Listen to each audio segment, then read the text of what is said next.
Hi, everybody, and welcome again to this edition of Go Ahead and Ask. This is our monthly show with Pastor Bruce Mulder here at First Presbyterian of Farmington, where we have him respond to all kinds of questions that we get from folks here in the congregation, from rank and file, and silly stuff I just kind of make up and put in the list. We appreciate you watching. We encourage you to share this with your friends and neighbors. Follow us on YouTube, follow us on Facebook, and help spread the good word about the information that we're sharing here through the church. Bruce, hope you had a good month and you're ready for some really good questions again. I am ready. All right, outstanding. You have been here for about 6 months, helping us out at First Pres. Do you have any insights into the kind of next pastor that we need? Top of my head, I would say someone who, someone who, once you realize this is the person and he or she says yes, that it'll be based upon this person has a desire to hang around here for 8-10 years. For me, that'd be the most important thing. Someone who wants to remain here and to be a part of this community and to work with this community as you all continue to live out your vision and mission. As is the Presbyterian way, I understand, there is a committee that is working on securing a pastor for us. And I'm pretty new to First Pres. I come from, retired, but come from a business background where I'm used to things moving a lot faster. When you need someone, you go out and get them or her, or you get a search firm or something. Not the Presbyterian way. And sometimes I need to remind myself to be patient, that this is a process that unrolls this way for a reason. Correct. And it's difficult, but usually it bears really good fruit. Yeah, well, we certainly hope so in this case. Absolutely. And we hope that the apple doesn't fall far from the tree, because you've done such a great job for us. Thank you. Let's do a little book talking. Okay. There are a couple of books, well, one I've read, one I haven't read yet, but I'm looking forward to it.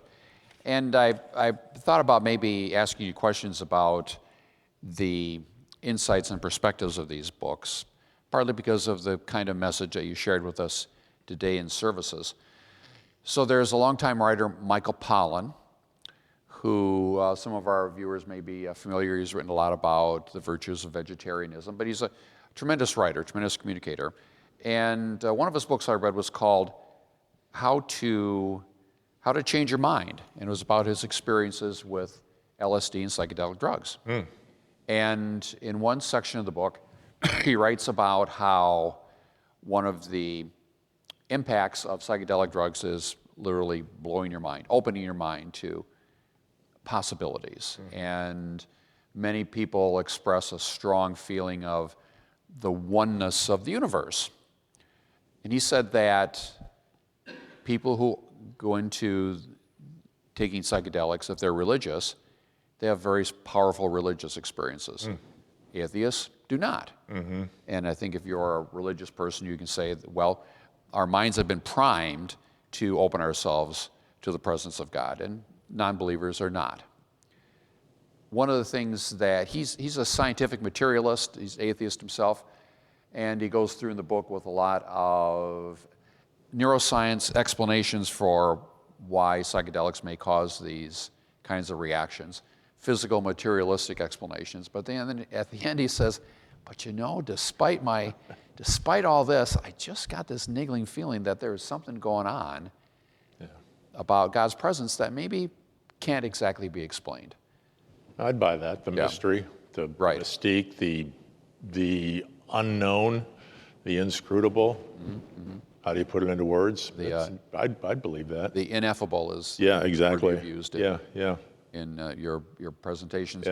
And full disclosure, I'm not on psychedelics right now. I haven't used any at all ever, but I would highly recommend the book. He's a tremendous writer, and it's literally mind-blowing. He notes that some states and the FDA are loosening up at least scientific research into the impact of psychedelics. I've read or seen things where they're starting to use it, especially for people who are victims of traumas, especially many times veterans who are suffering from PTSD or other TBIs, et cetera, that they're working with this in the initial stages to see what the benefits could be or are.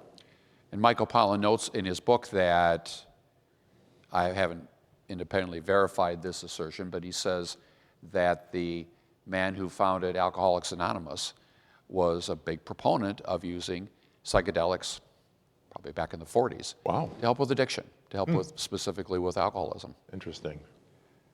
So a second book by one of my favorite authors, Ross Douthat, a columnist for the New York Times. Tremendous writer. He's noteworthy, particularly at the New York Times, because he's perceived as a socially conservative writer. He's a devout Catholic, considered a Catholic intellectual. So he has a new book. I haven't read it yet. It's called Believe, Why Everyone Should Be Religious. But I have heard a couple of podcast interviews with Ross. And the point of his book, he doesn't push Christianity specifically, but he does lay out the reasons for why everyone should be religious for some reason. And he says that when you look at the way the world works, the way humans relate to each other, that the simplest and easiest explanation is that there's a God guiding things. And he notes that scientific materialists kind of turn themselves into knots, finding ways to explain away the way the world works, purposely trying to avoid any concept of a deity. Like if our viewers have heard of multiverses, that's the explanation for why our universe seems to be fine-tuned specifically for our intelligent life. And to explain away the idea of a creator who maybe fine-tune things to make us alive and able to comprehend him, this idea that there's billions of multiverses, other versions of Earth. Okay, not familiar with But that. there's no way to test it. I think it's unscientific as you could possibly get. Unverifiable, untestable. And so he goes through in his book, I'm looking forward to getting and reading the whole thing, and says he doesn't have to be Christian, he may be Buddhist or Hindu or Muslim, but believing in something is good for you and reflects the reality of the universe. And I thought about these books because of something you said in your homily today about just the hem of God filling the temple. And again gets to that idea of how, despite our best efforts, the incomprehensibility, ineffability of God and his goodness. Yeah, I got that idea from one of my favorite professors at seminary, Dr. Tom Bogart, and I remember the day he was lecturing on this because it had been a revelation for him too. He had learned it somewhere, and I thought, wow, we've heard that Isaiah text many, many times, but I had never heard that part of it explained or understood, because it's not definitive, but it certainly gives one a lot to think about and to pray about in terms of the majesty and the ineffability of God. That God is so vast. Who can comprehend that? And that's okay. We should. Oh, absolutely. We shouldn't feel bad that not at all. Humans are not always humble enough. Yeah, exactly. And if you don't know all the answers, that's okay. Keep struggling. It's part of following. I have a follow-up question about where First Presbyterian is going in hiring another minister. And a question for one of our viewers: can we hire someone who is not Presbyterian? Yes, I'm not Presbyterian. I'm ordained in the Reformed Church in America, but yes, you can. Okay. Yeah, there's a process for that. Okay, good, good. All right.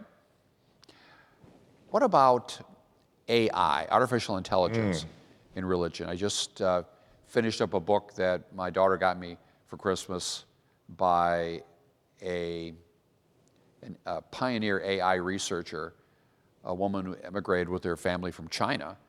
And I also have a son-in-law who works in artificial intelligence for Google.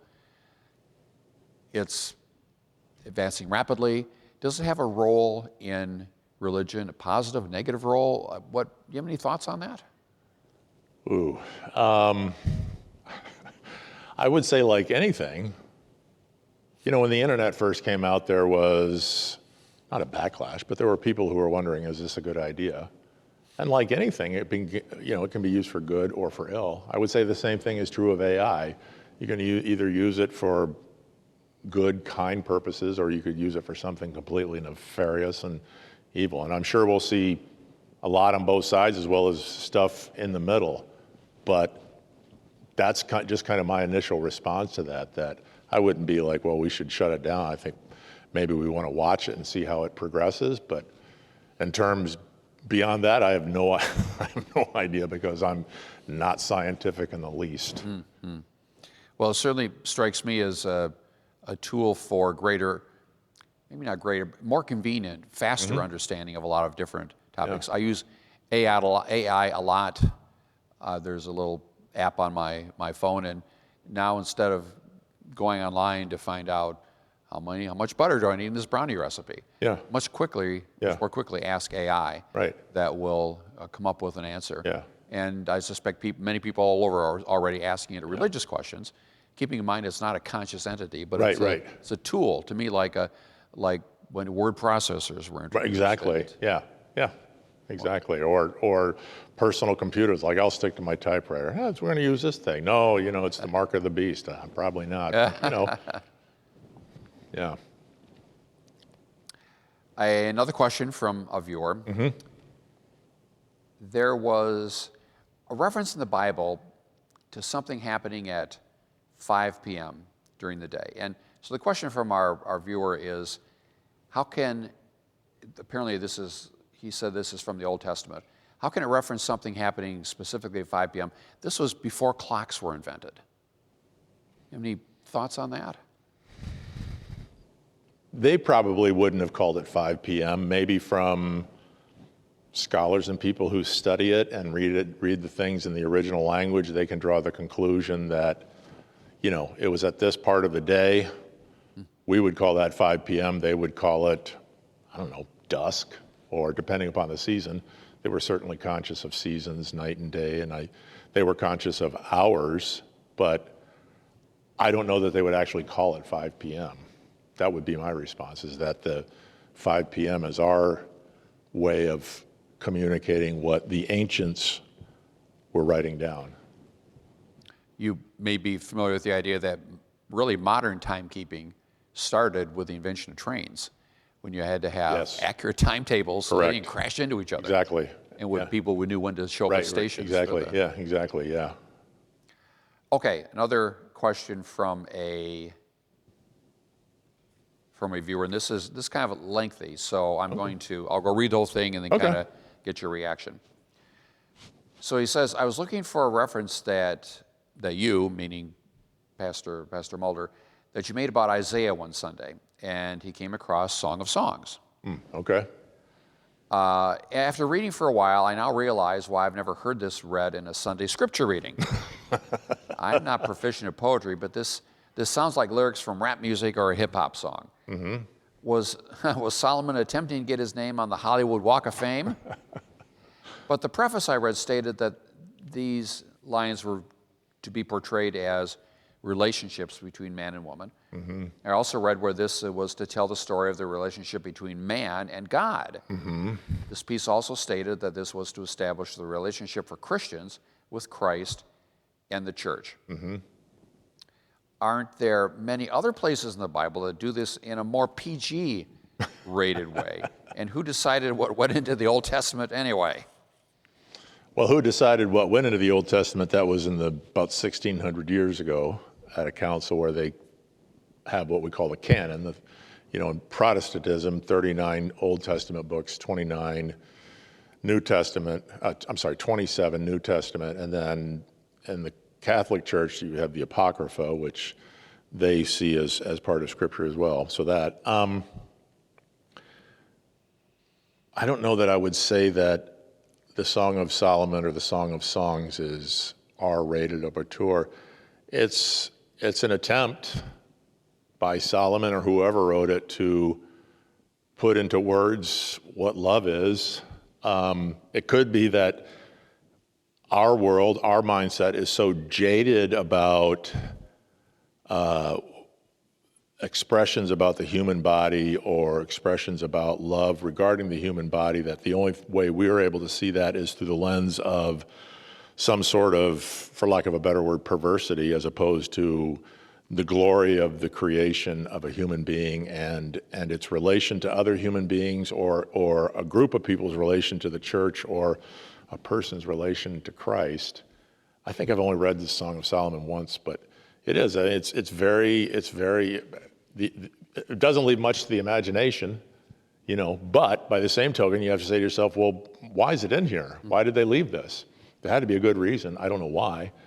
But poetry invites you to come into the story. And so I think what it's saying is like, look, here's what this love is like, either communally among people or communally among God and people, and saying, this is what it's like. It's not exactly this, but this is what it's like, and you're part of it. Come be a part of it. Something in the indicative or prose just tells you it's this. And our society is much more, we want prose. We want, here's what it is, here's what it means. We really struggle with, oh, this is poetic. What does it mean? I don't know. Spend some time and read it and listen to it and ponder it. And maybe it means this, maybe it doesn't. You and I have discussed that concept of poetry versus prose, Right. and trying to interpret Jesus' parables, Yes. or other messages from the Bible. Right. That there are, the reason there is poetry is because there's many things in life in the universe that can't be Right. explicitly expressed. Yeah. They can be dimly grasped, and Right. poetry is one way to try to do that. Absolutely. 100%. Yeah. Well, we've kind of filled up our time slot Nice. for today. Anything else that you want to add before we conclude? No, I enjoy these times, and I'm looking forward to next month already. All right, super. We hope that our viewers are also looking forward to visiting with us next month. We tend to record about the middle of the month, and then we drop it on YouTube, and hope that, again, that you enjoy it and share it with your friends and neighbors, fellows who are also inquisitive about religion and getting their questions asked. And I think that kind of wraps us up. Pastor Bruce, thanks so much for You're welcome, joining us again. Michael. Good My to name be is with you. Michael Rogers. Thanks for watching.